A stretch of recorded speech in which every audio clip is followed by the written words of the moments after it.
Baik, Assalamualaikum warahmatullahi wabarakatuh. Perkenalkan nama saya Tasya dengan NIM 194404-2003, mata kuliah praktik konseling 2. Oke, di sini saya akan menjelaskan tentang studi kasus saya di mata kuliah praktik konseling. Jadi di sini saya akan membahas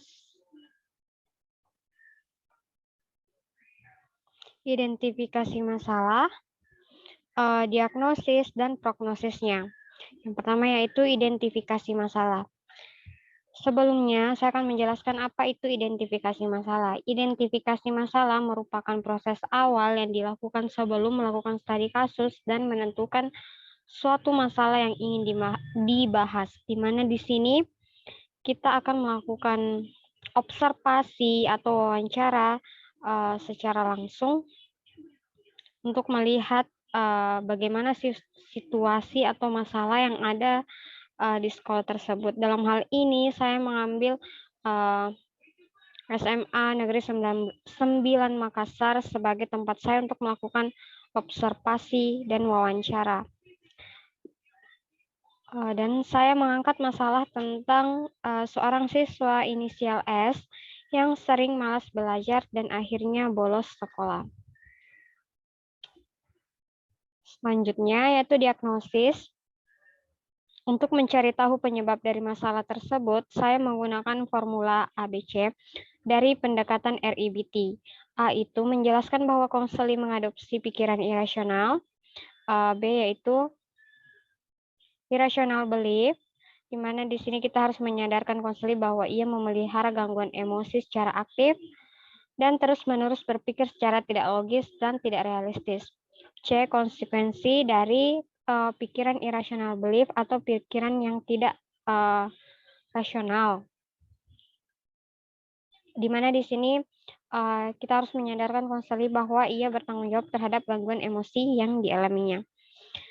Oke, berdasarkan formula ABC, siswa S yang malas belajar dan sering bolos sekolah, saya menyimpulkan bahwa A-nya yaitu karena penyebabnya yaitu kurang perhatian dari orang tuanya, sehingga irrational belief-nya dia merasa tidak ada yang peduli padanya, dia merasa kesepian, dan akhirnya konsekuensinya dari irrational belief itu membuat siswa tersebut malas dan akhirnya bolos sekolah. Oke, selanjutnya prognosis. Untuk mengatasi masalah siswa S tersebut, saya menawarkan dua teknik, yaitu teknik SFBC dan restrukturisasi kognitif. SFBC ini juga memandang bahwa manusia merupakan entitas yang punya kompetensi untuk membangun solusi yang mungkin pada saat mereka punya masalah, tidak menyadari bahwa mereka mampu untuk bersikap solutif dan segera mencari solusi terhadap masalahnya sendiri. Di mana di sini tugas dari seorang konselor yaitu untuk membangun rasa optimis pada diri konseli bahwa mereka yang mampu membangun solusi terhadap masalahnya sehingga mereka menjadi pribadi yang optimis dengan dirinya sendiri.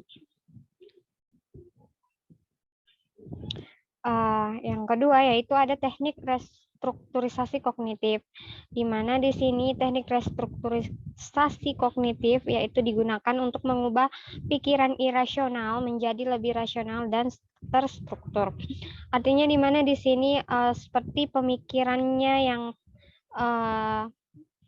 siswa S yang tadi irrational belief diubah menjadi pikiran yang serasional mungkin. Oke, dalam hal ini kita ubah cara berpikirnya supaya menjadi lebih rasional. Di SFBC nanti saya akan memakai beberapa teknik, diantaranya yaitu scaling question, exception question, miracle, dan coping questions. Nasanti. Ya buka. Jadi, bagaimana kabarnya hari ini? Alhamdulillah baik, Kak. Oke, sebelum kita atur kesepakatan waktu dulu terlebih dahulu ya. Bagaimana jika kita lakukan proses konseling ini selama 45 menit? Cukup? Ya, Bu. Cukup. Oke. Nak Santi tahu apa yang akan kita lakukan pada hari ini? Tidak, Kak. Ya, oke. Kalau begitu, Kakak akan menjelaskan terlebih dahulu. Jadi di sini kita akan melakukan proses konseling, yaitu di mana konseling berusaha menuntaskan masalahnya sendiri dengan bantuan intervensi yang diberikan konselor, yang mana dalam hal ini ada beberapa aturan yang mengikat seperti asas-asas yang harus dipatuhi oleh konselor dan konseling. Di antaranya yaitu ada asas kerahasiaan, di mana dalam hal ini konseling tidak perlu khawatir masalahnya akan diketahui oleh banyak orang atau masalahnya akan bocor kemana-mana, karena hanya konselor dan konseling yang tahu akan masalah itu, dan konselor tidak punya hak untuk menyebarluaskan atau memberitahu ke siapapun tentang masalah yang dialami oleh konselor. Selanjutnya itu ada asas keterbukaan, ada asas kesukarelaan, dan ada asas kenormatifan. Kalau sukarela itu konseling diminta untuk secara sukarela menceritakan masalahnya tanpa adanya unsur paksaan ya. Dan keterbukaan yaitu konseling diminta untuk terbuka kepada konselor seperti apa masalahnya yang dialami. Dan asas kenormatifan yaitu dimana kita di sini berlandaskan pada norma-norma dan aturan-aturan yang ada. Oke, bagaimana? Sampai di sini sudah paham? Iya Kak, saya sudah mengerti. Ya, oke. Kalau begitu kita langsung saja masuk ke intinya. Kakak ingin tahu kenapa Nasnati bisa sampai seperti ini, punya masalah malas belajar dan akhirnya bolos sekolah. Iya Kak, seperti yang sudah saya bilang sebelumnya, kalau ini tuh bermula semenjak pandemi. Saya jadi malas belajar karena saya terkadang tidak paham dan tidak mengerti pembelajaran. Saya pusing, orang tua saya juga tidak peduli sama sekali sama saya. Mereka hanya sibuk sendiri. Sebagai pelarian ya saya lulus sekolah Kak, mungkin begitu. Oke, dari pelarian kamu tersebut itu, apa itu membuat kamu merasa senang? Ya bisa dibilang seperti itu Kak, saya lebih merasa bebas. Ya, oke. Kalau begitu, apa menurut kamu itu adalah tindakan yang benar sebagai seorang pelajar? Ya bukan Kak, pelajar yang baik tidak akan seperti itu. Lantas kenapa kamu melakukan itu? Apa yang kamu dapatkan dari tindakan kamu itu? Kalau kamu bilang tadi itu adalah hal yang tidak baik. Ya saya hanya mencari kesenangan Kak. Saya pusing harus bagaimana. Harusnya sih memang mungkin saya tidak begini. Jadi saya harus bagaimana itu Kak? Apa tindakan saya salah? Orang tua saya sibuk sendiri. Lantas sibuk sendiri, bukankah ibumu punya alasan kenapa dia sibuk? Ya saya tahu Kak kalau mereka sibuk kerja, jadi tidak bisa bersama saya terus. Lantas kalau begitu, apa tindakan kamu ini akan membuat mereka merasa senang kalau tahu kamu itu malas belajar dan akhirnya bolos sekolah? Ya saya rasa ini kesalahan saya sih Kak.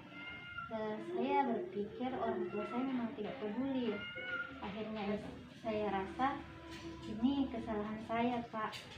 Saya berpikir orang tua saya memang tidak peduli. Akhirnya itu yang mendorong saya untuk bermalas-malasan dan bolos sekolah. Harusnya saya tidak melakukan itu. Justru harusnya saya harus rajin belajar dan tidak melampiaskan ini ke sekolah saya, yang nantinya akan berdampak juga untuk diri saya sendiri. Alhamdulillah kalau pikirannya adik sekarang sudah terbuka. Jadi setelah ini apa yang akan adik coba lakukan? Insya Allah saya akan mencoba untuk memperbaiki diri saya Kak. Saya akan belajar dan tidak akan bolos lagi. dan saya harus berpikiran positif apapun nanti masalah yang akan saya hadapi ke depannya. Alhamdulillah. Kakak jadi senang mendengar niatnya adik ingin berubah. Iya, iya Kak, terima kasih. Terima kasih juga sudah meluangkan waktunya untuk mendengar cerita saya. Sama-sama dek. Kalau begitu kita cukupkan. Kita bertemu lagi di lain waktu. Mudah-mudahan pertemuan selanjutnya akan ada perubahan yang lebih baik lagi dari adik. Assalamualaikum. Waalaikumsalam. Nak, duduk, silakan duduk. Iya Kak, terima kasih.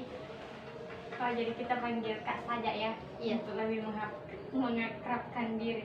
Oke, baik Kak. Oke, bagaimana kabarnya hari ini? Alhamdulillah baik Kak. Alhamdulillah. Jadi rencana hari ini kita akan melakukan proses konseling ya. Jadi sebelum memulai, kakak minta kesepakatan waktu terlebih dahulu. Jika 45 menit waktunya cukup, bagaimana? Oke, sepakat Kak. Oke. Jadi kita langsung saja kalau begitu. Oke. Nak Santi tahu apa yang akan kita lakukan pada hari ini?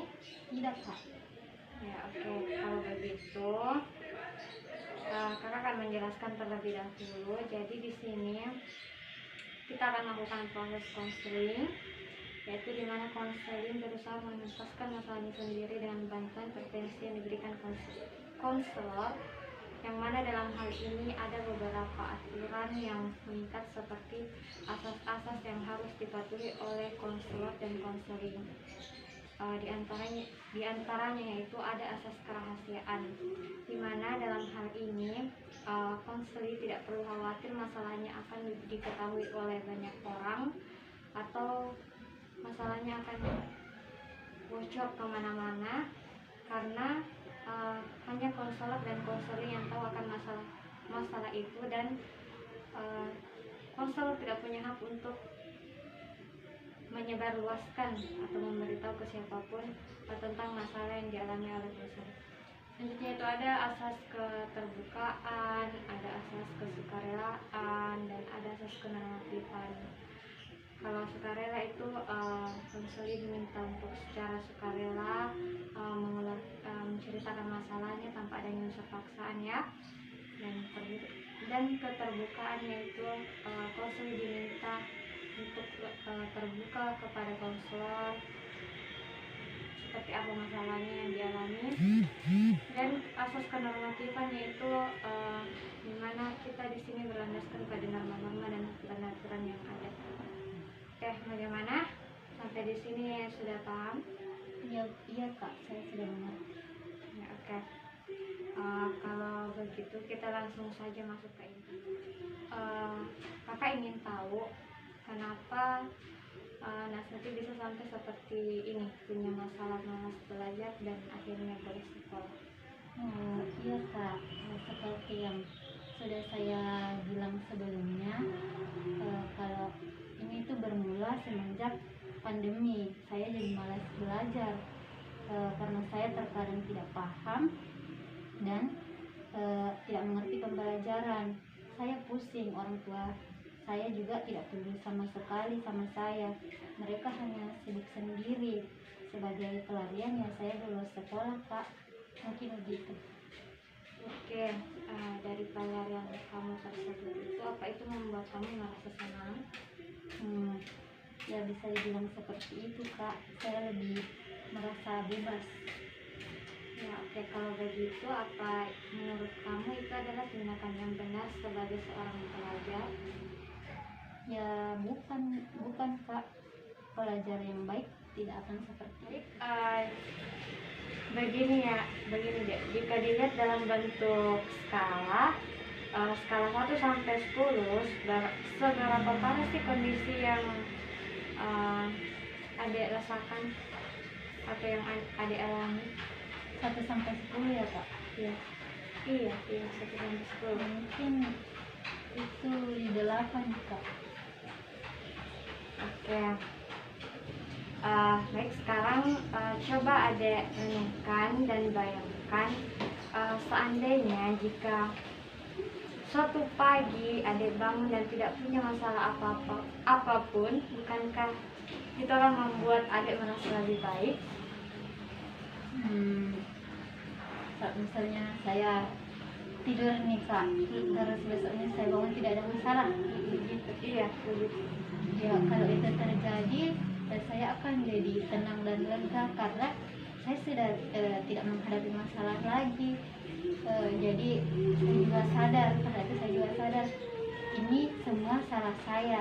Seharusnya saya tidak malas belajar dan tidak membolos sekolah, yang nantinya juga akan berdampak buruk untuk diri saya kak. Alhamdulillah, Kak Ade sudah berpikiran begitu. Artinya pikiran Ade sudah terbuka dan Ade sudah menemukan jawaban dari masalah Ade sendiri. Itu jawabannya kak. Iya, itu jawabannya. Itu jawabannya. Jadi nanti setelah Ade pulang dari sini, Ade harus bisa menangani masalah Ade, terutama fokus untuk memperbaiki diri Ade. Yang mana tadi yang Ade itu yang malas atau suka bolos sekolah ya. Iya kak. Ade harus lebih belajar menghargai dan mengubah pikirannya Ade ke arah yang lebih positif dan memperhatikan dampak baik buruk dan positifnya. Oke? Iya kak. Bukannya kita bertemu di pekan depan dengan tema yang berbeda, dengan masalah yang berbeda pula. Kalau memang ada yang ingin diceritakan ya. Oh iya kak. Kalau begitu kita akhiri ya. Assalamualaikum warahmatullahi wabarakatuh. Waalaikumsalam warahmatullahi wabarakatuh. Terima kasih kak. Sama-sama.